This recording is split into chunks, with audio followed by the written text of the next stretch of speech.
हर हर महादेव। स्वागत है आपका हमारी विशेष श्रृंखला संपूर्ण शिव पुराण में, जिसमें हम एक दिव्य ग्रंथ रुद्र संहिता के बारे में जान रहे हैं। पिछले वीडियो में हमने 2 अध्याय, पहला और दूसरा, जिसके बारे में जाना। आज हम तीसरे और चौथे अध्याय के बारे में जानेंगे। तो चलिए वीडियो को शुरू करते हैं। श्री रुद्र संहिता के प्रथम खंड तीसरे अध्याय के बारे में, जिसमें नारद जी का भगवान विष्णु से उनका रूप मांगना के बारे में वर्णन है। तो चलिए जानते हैं। सूत जी बोले, महर्षियों, नारद जी के चले जाने पर शिव जी की इच्छा से विष्णु भगवान ने एक अद्भुत माया रची। उन्होंने जिस ओर नारद जी जा रहे थे वहां एक सुंदर नगर बना दिया। वह नगर बैकुंठ से भी अधिक रमणीय था। वहां बहुत से विहार स्थल थे। उस नगर के राजा का नाम शील निधि था। उस राजा की एक बहुत सुंदर कन्या थी। उन्होंने अपनी पुत्री के लिए स्वयंवर का आयोजन किया था। उनकी कन्या का वरण करने के लिए उत्सुक बहुत से राजकुमार पधारे थे। वहां बहुत चहल पहल थी। इस नगर की शोभा देखते ही नारद जी का मन मोहित हो गया। जब राजा शील निधि ने नारद जी को आते देखा तो उन्हें सादर प्रणाम करके स्वर्ण सिंहासन पर बैठाकर उनकी पूजा की। फिर अपनी देव सुंदरी कन्या को बुलाया, जिसने महर्षि के चरणों में प्रणाम किया। नारद जी से उसका परिचय कराते हुए शील निधि ने निवेदन किया, महर्षि, यह मेरी पुत्री श्रीमती है। इसके स्वयंवर का आयोजन किया गया है। इस कन्या के गुण दोषों को बताने की कृपा कीजिए। राजा के ऐसे वचन सुनकर नारद जी बोले, राजन, आपकी कन्या साक्षात लक्ष्मी है। इसका भावी पति भगवान शिव के समान वैभवशाली, त्रिलोकजयी, वीर तथा कामदेव को भी जीतने वाला होगा। ऐसा कहकर नारद जी वहां से चल दिए। शिव की माया के कारण वे काम के वशीभूत हो सोचने लगे कि राजकुमारी को कैसे प्राप्त करूं। स्वयंवर में आए सुंदर एवं वैभवशाली राजाओं को छोड़कर भला यह मेरा वरण कैसे करेगी। वे सोचने लगे कि नारियों को सौंदर्य बहुत प्रिय होता है। सौंदर्य को देखकर ही श्रीमती मेरा वरण कर सकती है। ऐसा विचार कर नारद जी फिर विष्णु लोक में जा पहुंचे और उन्हें राजा शील निधि की कन्या के स्वयंवर के बारे में बताया तथा उस कन्या के साथ विवाह करने की इच्छा व्यक्त की। उन्होंने भगवान विष्णु से प्रार्थना की वे अपना रूप उन्हें प्रदान करें ताकि श्रीमती उन्हें ही वरे। सूत जी कहते हैं, महर्षियों, नारद जी की ऐसी बात सुनकर भगवान मधुसूदन हंस पड़े और भगवान शंकर के प्रभाव का अनुभव करके उन्होंने इस प्रकार उत्तर दिया। भगवान विष्णु बोले, हे नारद, वहां आप अवश्य जाइए। मैं आपका हित उसी प्रकार करूंगा जिस प्रकार पीड़ित व्यक्ति का श्रेष्ठ वैद्य करता है, क्योंकि तुम मुझे विशेष प्रिय हो। ऐसा कहकर भगवान विष्णु ने नारद मुनि को वानर का मुख तथा शेष अंगों को अपना मनोहर रूप प्रदान कर दिया। तब नारद जी अत्यंत प्रसन्न होते हुए अपने को परम सुंदर समझकर शीघ्र ही स्वयंवर में आ गए और उस राज्य सभा में बैठे। उस सभा में रुद्रगण ब्राह्मण के रूप में बैठे हुए थे। नारद जी का वानर रूप केवल कन्या और रुद्रगणों को ही दिखाई दे रहा था। बाकी सबको नारद जी का वास्तविक रूप ही दिखाई दे रहा था। नारद जी मन ही मन प्रसन्न होते हुए श्रीमती की प्रतीक्षा कर रहे थे। हे ऋषियों, वह कन्या हाथ में जयमाला लिए अपनी सखियों के साथ स्वयंवर में आई। उसके हाथों में सोने की सुंदर माला थी। वह शुभ लक्षणा राजकुमारी लक्ष्मी के समान अपूर्व शोभा पा रही थी। नारद मुनि का भगवान विष्णु जैसा शरीर और वानर जैसा मुख देख वह कुपित हो गई और उनकी ओर से दृष्टि हटाकर मनोवांछित वर की तलाश में आगे चली गई। सभा में अपने मन पसंद वर को ना पाकर वह उदास हो गई। उसने किसी के भी गले में वरमाला नहीं डाली। तभी भगवान विष्णु राजा के वेशभूषा धारण कर वहां आ पहुंचे। विष्णु जी को देखते ही उस परम सुंदरी ने उनके गले में वरमाला डाल दी। विष्णु जी राजकुमारी को साथ लेकर तुरंत अपने लोक को चले गए। यह देखकर नारद जी विचलित हो गए।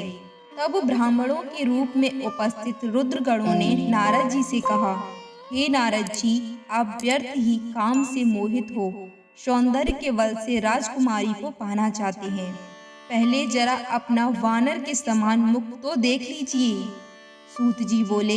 यह वचन सुनकर नारद जी को बड़ा आश्चर्य हुआ। उन्होंने दर्पण में अपना मुंह देखा। बानर के समान मुख को देखकर वे अत्यंत क्रोधित हो उठे तथा दोनों रुद्रगणों को शाप देते हुए बोले, तुमने एक ब्राह्मण का मजाक उड़ाया है, अतः तुम ब्राह्मण कुल में पैदा होकर भी राक्षस बन जाओ। यह सुनकर वे शिवगण कुछ नहीं बोले। इसे भगवान शिव की इच्छा मानते हुए उदासीन भाव से अपने स्थान को चले गए और भगवान शिव की स्तुति करने लगे।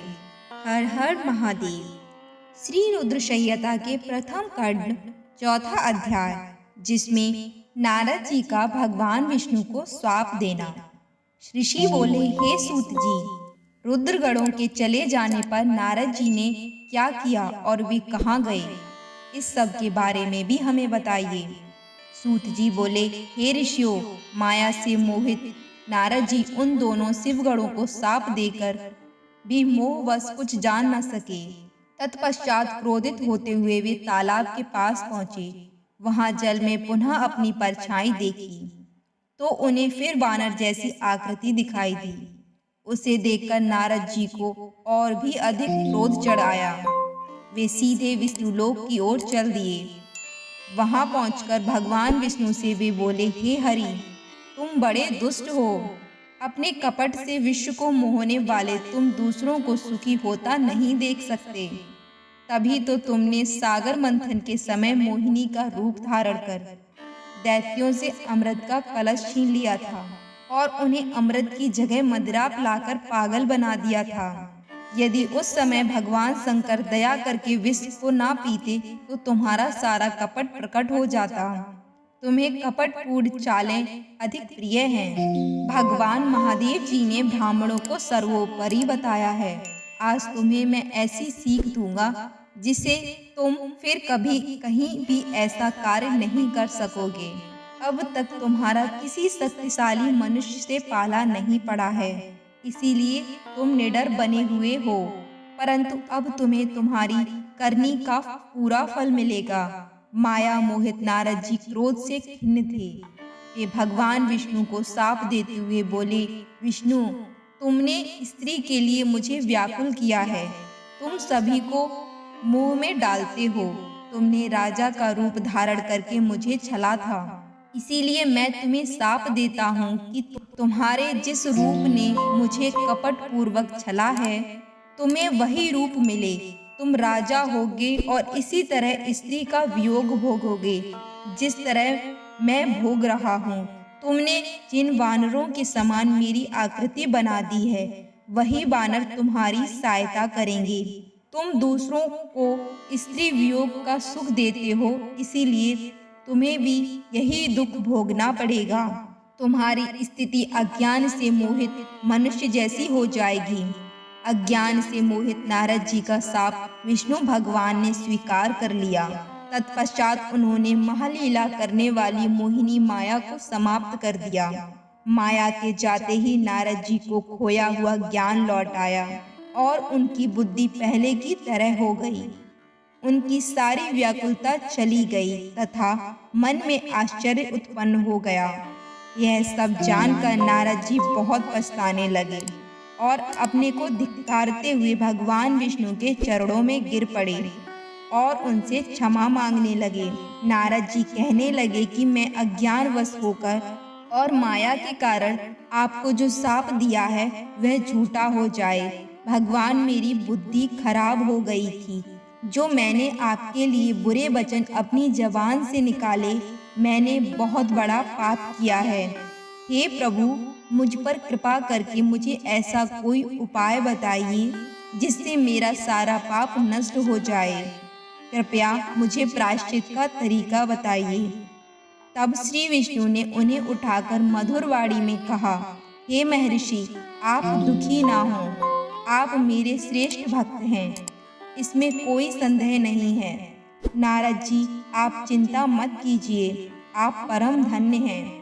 आपने अहंकार के वशीभूत होकर भगवान शिव की आज्ञा का पालन नहीं किया था, इसीलिए उन्होंने ही आपका गर्व नष्ट करने के लिए यह लीला रची थी।